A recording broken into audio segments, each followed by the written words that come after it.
I lavoratori di Vinyls sono sempre più disperati, ma continuano a lottare. Oggi hanno incontrato la Presidente della provincia, Francesca Zaccariotto, ed è stata inviata una lettera al Ministro Romani. Sentiamo.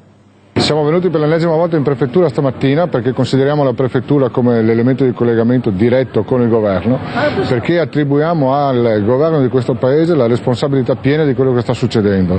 I commissari straordinari di Vinyls sono di nomina governativa, i contatti con il fondo svizzero che sostanzialmente ci sta impedendo di trovare una soluzione sono sempre stati tenuti dal governo di questo paese, il disastro industriale che si sta realizzando su Porto Marghera è il frutto di una precisa mancanza di politica industriale di questo paese. Nonostante le proteste eclatanti, gli incontri, le promesse, i lavoratori di Vinyls non mollano. Oggi in 30 con i rappresentanti sindacali hanno incontrato la Presidente della provincia Zaccariotto e l'assessore al lavoro Danna. E dalla provincia è stata inviata una lettera al Ministro Romani chiedendo un incontro urgente. Non solo esasperati sono loro, ma anche le istituzioni sono esasperate, nel senso che comunque noi chiediamo il rispetto di chi rappresenta il territorio e i cittadini. Però non è possibile che ogni giorno veniamo rinviati in decisioni che ci vengono assicurate il giorno prima nell'essere assunte e poi in realtà così non è.